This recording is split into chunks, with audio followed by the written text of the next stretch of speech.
Ligue des jeunes, Force du progrès. Biso nyonso tomoni makambo ezoleka na kati ya parti na biso. Yango tolobi lelo fini la récréation. Point ya liboso. To prendre acte ya démission ya monsieur Jean-Marc Kabound Wakaboun dans l'Assemblée nationale comme premier vice-président. Point Yami Balé. To exiger démission dans l'immédiat à la tête du parti. P. Aza interdit Yako accéder na permanence ya parti jusqu'à un nouvel ordre. Point Yami Sato. Vie incompétence notoire. Yaimani Dioko, ancien président AI de la Ligue des jeunes. Bisso la force du progrès. To déclarer démission à l'immédiat. P. Aza interdit d'accéder na permanence ya parti IDPS jusqu'à un nouvel ordre. La force du progrès en tant que première structure, il y a parti, Tozui contrôle, il y a Ligue des jeunes, jusqu'à nouvel ordre.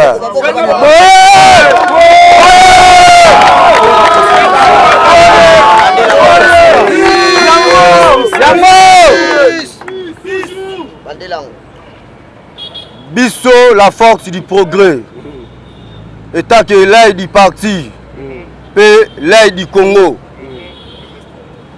Tozui contrôle, il y a Ligue des jeunes jusqu'à nouvel ordre.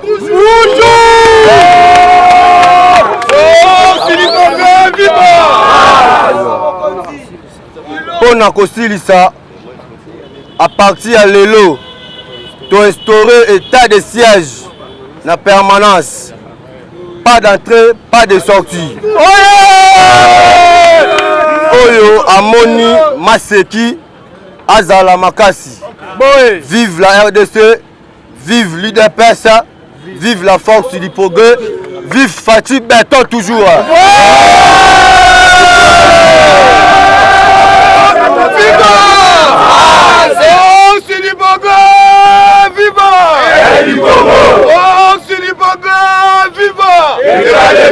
Zéro corruption, le peuple est d'abord, déroulement, Fatih Beton, Siona, Bidi Rouge, Pinette, c'est beaucoup de bébés,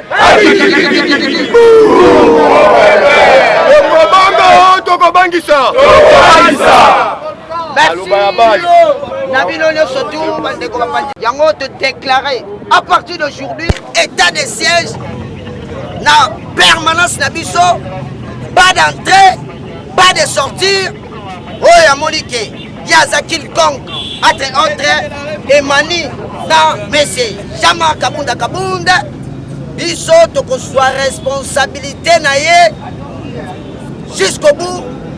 Yangwana totalisi bino bandeko bapandisa ngo même masango mokili mobimbake ici alimité état de siège décrété par la force du progrès, pas d'entrée, pas de sortir. Biso no sosima ya Fatima. Merci na bino. Nde yango na kati ya IDPS pe bino boyebi, c'est la base. Tomonaki président Fachi akendaki asinyaki asalaki asinyaki na Genève na bandeko oyo bino moko boyebi wana. Mais na voie ya base nde salaki signature wana elongo. Kaka nde base elobi kaka ndenge pe kosalama. Donc voie ya base eza voie moko oyo eza na comment on appelle souveraineté. État de siège et là qui ici comment on appelle biso force du progrès, première structure. Il y a IDPS, tozui contrôle, il y a parti jusqu'à nouvel ordre. Parce que nous ezali ba mes attentes ezali ne kaka bino ba pandisa ngo boyebi bozoka. Vous comprenez le rôle biso force du progrès tozali aide du parti, pe aide du Congo, pe aide d'Afrique. Na yango Otondi, mémoire. Continuez. On a continué. Ouais. Comme force du progrès, Ezali aide du parti, aide du Congo, aide d'Afrique. Nayango, tout état de siège jusqu'à nouvel ordre. Jusqu'à nouvel ordre. Merci beaucoup. Maman la parole, n'a tourné la question, mais au lobby Mabé, au lobby IDPS, force du progrès. Le bac est force du progrès, n'est pas le IDPS. Pour être Etienne Tshisekedi, à Salara IDPS, à Salara force du progrès, pour être Ebaki Valère, à force du progrès, et Zande aide du Congo, aide du parti. Yango misu na biso mingi to visara mingi, et sika Mabé Zali. Tant que tout le monde a qui Mabé et côté mingi na 4 na parti, mais tant que tozana makila ya Etienne Tshisekedi o ya tika na kata banzoto na biso ndeti biso force du progrès to monike non et oki osimbate ndeto koti si état de siège kuna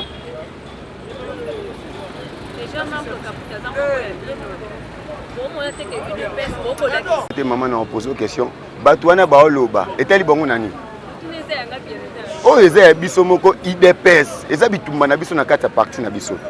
Et le Otozo Jean-Marc Kaboun, Jacques-Marc Kaboun a sous dinte à Kozala, président à Inakata Partia IDPS. Surtout Babylore Oya Salimingi, jeunesse ya IDPS, surtout force du progrès. Yango Moni Biso, jeunesse ya IDPS, Auto Télémi, Toza déterminé, Yako fâché, Peko Bengana Jean-Marc Azonga Akenesika Utaki. Parce que Jean-Marc Aki Kokuta, Monsieur Mavungu Azalaki, Biso Tolongoli, Monsieur Mavungu, n'est to remplacer Jean-Marc. To moni Jean-Marc Totieye, hier a commis itilaire. Akangi IDPS. IDPS c'est commis yé privé. Yango moni biso ba combattant, biso force du progrès, aide du Congo, aide du parti, to sepeli tende to côté ici état de siège na kati ya parti. Mais force du progrès pour Kaboni parce que bazan pour Jean-Marc Kaboni. Mutaye biso bonga kosi. Pour être force du progrès Kabwana raté. Vrai du progrès, au Azana Makila Etienne Tshisekedi à Kabwanakate. Biso to ba du progrès oyo toza ba kombata bate. Biso to landaka batute. Biso ba du progrès toza pona Etienne Tshisekedi yango to kengela limité, to kengela Congo, to kengela parti. Na minute to kengela Afrique. Ouais, Fachi Beton il a commis président Azana président Union africaine. Yebe ke to kengela rapé Afrique. Biso force du progrès to Kabwanite. Toza na ba site na biso ezali ndeti site na biso ya Kingabwa, toza na site ya DGC, toza na site ya Barumbu, eza ba site, eza nde ba divergence eza na kati ya libota te toza nango. Maman na ngai. Merci. Bombate IDPS ezalaka pyramide renversée madame, merci pour la maloba. Tokokende na contexte ya masolo nyonso tu oyo boyebi ya monsieur Kabunda ndenge asali chef de l'État. Ya kokanga oyo azali garde républicain kokele na ye kosabote koredikidize grâce à histoire wana nde yango kosala ke yo mutu oyo oza koservir république na poste ya premier vice-président olongwa atata parti etindaki yo kende kosala bango mosala mpona korapporte majorité Jean-Marc Kabunda décevoir biso toza sous content na ye te tokomomona aza mbilinga lokola ye aza la position na ye alakisi biso ko yaza la position na ye dépasser la décision finale akende na décision finale a recruter ba nouveaux membres pas seulement les combattants mais aluka ba nouveaux membres oyo akotia na parti na ye pour parce que biso koto tozoluka ndenge nini tokotambusa makambo na sembo. Cela ne veut pas dire que Jean-Marc Kabunda soka zate parti kokufa kolo parti c'est papa Etienne Tshisekedi wa Mulumba oyo akenda paix à son âme père na biso tout. Est-ce que parti Koufa? Non. La force de l'IDPS, c'est la force du progrès. Oyo to telemi bilombe, oyo batiaka ordre na parti. C'est ça la force d'un parti politique comme biso bilombe ya solo to telemi to lobi Kabundi dégage. Na ko telemi la biso. To beta bango nyonso tout. Mouvement ni yo telema lo bala biso kete. Ba telemi la force du progrès so kango au sein du parti. Bakolo masolo tozui responsabilité na biso loko molake soki mboka yo tambola malamu te tozalaka wana pona ko rétablir ordre. C'est ça yango te décréter état de siège, te désavouer Jean-Marc Kabunda, te désavouer Ligue des jeunes, c'est nous qui contrôlons tout au sein du parti. Merci madame. Bon, d'abord, je me présente d'abord. Nazali Dirkaba à Force du Progrès, directeur à cabinet adjoint à Force du Progrès à président Rémi. Nakombo ya Mike Azadi. Monsieur Kabound, Azan de Ronabiso combattant, mais ami baby seli carrière politique yé moko. Naki gros dos, na buzoba. Pona nini? Makambo oyo azosala ezo engagé kaka ye moko. Yango na buzoba wana biso pe Force du Progrès en tant que aide du parti. En tant que structure oyo eza ya liboso oyo ebima na Ligue des Jeunes. Avant Ligue des Jeunes esala ma Force du Progrès ezalaka déjà. Tozwi décision ya kodésavouer ye. Ya kolungola ye na parti en tant que président AI. Et puis il y a Rolungolaye sous l'Assemblée nationale en tant que vice-président de l'Assemblée nationale. Mais c'est Kabound Azali sous son droit il y a engager ni Assemblée nationale ni IDPS. Biso on bakolo IDPS. Mais c'est Kabound atikali combattant simple, net combattant nyonso. Ce qui a boy kotika la combattant simple, c'est-à-dire à reconnaître la décision finale naie. Mais à regretter les biso ba combattant IDPST. A luka batunaye mususu la décision finale. Yango pe lisusu nazo senga lisusu na ndeko na biso Mani Dioko. Yepe to sengi Ali Media Alungwa en tant que président de la Ligue des Jeunes AI. Ali Media to senga démission na dans 24 heures té kaka sikoyo aotala ngai bien. Mais c'est Mani tika Ligue des Jeunes. Ligue des Jeunes ça na contrôle na biso Force du Progrès. Pour biso ne bakolo Ligue des Jeunes. Banda Ligue des Jeunes c'est nous la Force du Progrès. Et on a aussi un ndeko Mani, il peut te désavouer la Force du te désavouer la Ligue des Jeunes. A commis combattant simple. To bengani na IDPS. To bengani était. To commission de combattant simple. Ils ont engagé les sous IDPS té. Bangona Monsieur Kabound. Yango biso to tient état de siège na parti eux tient Tshisekedi atikela biso. Pour papa tient atikela biso Maison Blanche on eza ya biso ba combattant. Eza ya mutu te. Ceux qui peuvent Kabound azate to banda pena Kabound te ye pene mutako banda IDPS te pe mutako suki sa yango te. IDPS eza ya ba combattant yango to sengi na Monsieur Kabound na Monsieur Mani bipa nyonso bazali baye ba kepona bango abu. Pia. Mon nom c'est Tipanga Fwamba, Teti à Force du Progrès. Na deux messages. Bisonne tozaba kisekediste. Bisonne to voyagana kiseked na 2011 na propagande. Bisoza ba figurant les victimes de IDPS et les victimes des Forces du Progrès. Tozika na permanence assez, toziki na permanence à likolo. Toza non récompensé pour na Monsieur Jean-Marc Kabundi. Oza bandeko na village oya awa o engagea bango. Oya na chassa viva. Biso batokena kotika on hôtel na Kamoul interne na 11e Mérilaire oyaka. Talanga bien, Teti. Bon, naye koyebisa yo o démissionner. Ndenge lungwe kuna ndenge pe na IDPS to bengani yo. Corrompre ka batu ndo corrompre batu ya batsangu ya banini ya basite obimisa mbongo ozu na IDPS. Oyaka na chassa viva, oyaka na chemise ba lin. Lelo komo otambola na mituka biso bato bundela kopo oyo to bénéficie ngote. Sangisa bandeko na biso baluba poeza ya namo. Yozo samba pona un individu moboye Jean-Marc Kabundi oya lie mbongo na ngai ya parti ya IDPS. Tala jeunesse ya Force du Progrès.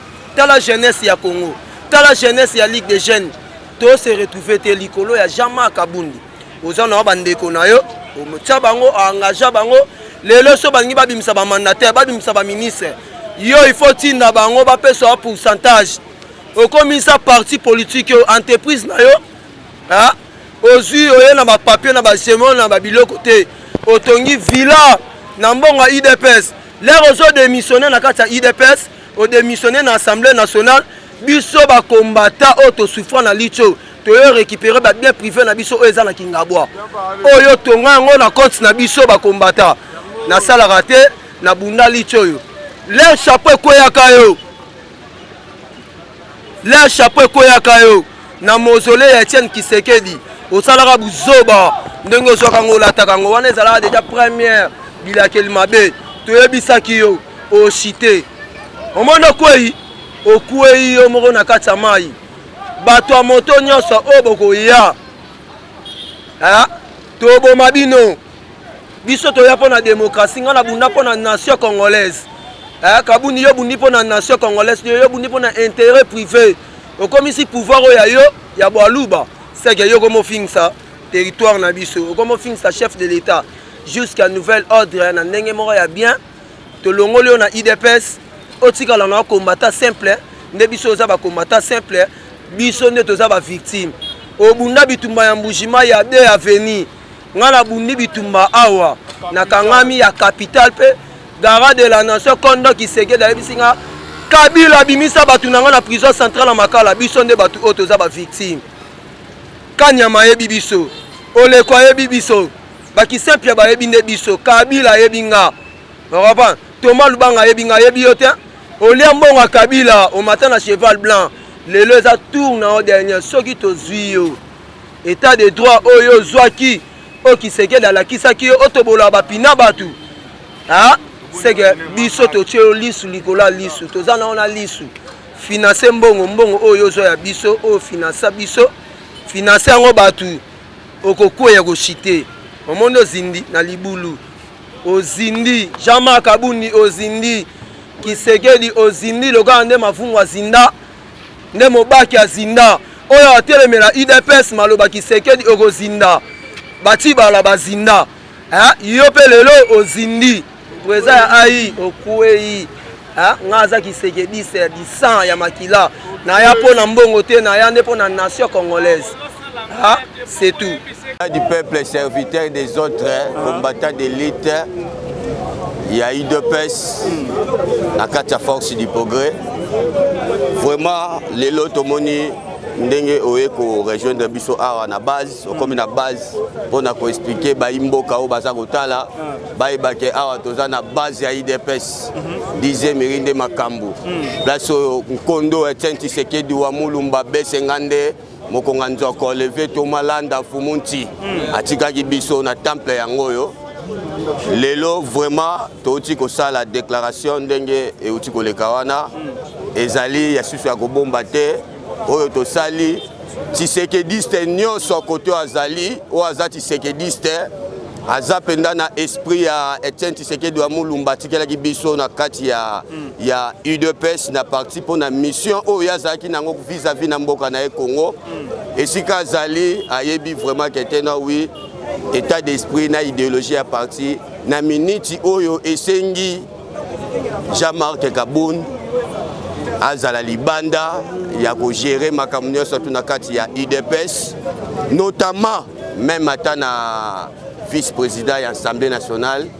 pour na koyokisa institution munene lokola Assemblée nationale soni yo vice-président okoma kotobola bapine ya bato c'est regrettable na mission oyo Tshisekedi wa Mulumba tikelaki ngai na yo oyo salaki seko bandai na ko envier bato basalaki yango na tango wana yango biso force du progrès étant que du parti du Congo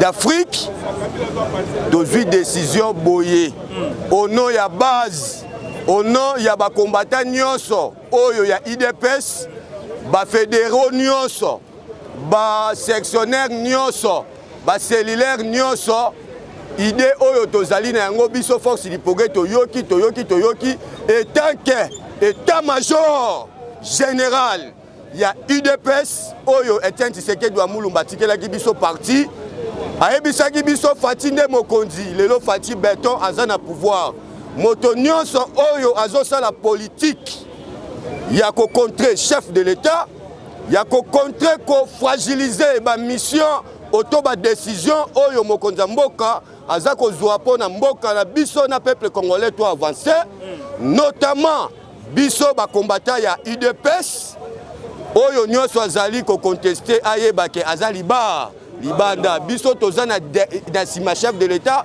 derrière chef de l'état Félix Antoine Tshisekedi Tshilombo Fati Beton yende oyo biso tokoyoka moto nyonso oyo akosali kombo na ye oyo akotia ye na potopoto oyo akofragilize mpo na avancement ya mboka na biso Congo e avance na politique oyo mwana mboka Etienne Tshisekedi wa Mulumba alakisaki biso Faci Beto aza kobunda butu moi mpo na kopratike yango na mboka peuple na ya se retrouver peuple ya sepela moto nyonso oyo aza derrière ya kofragilize ayeba akokuta na biso force du progrès na nsima na ye. Merci beaucoup. Pona makambo oyo président AI toyebi yo lisusu te na minute oyo retirer makambo nyonso tout dans l'immédiat ba responsabilité na biso IDPS tika oyo etali ba parlement pour na parlement biso toza ba député te il y a des députés là-bas bango moko ba ko réfléchir pour na yo. Merci beaucoup.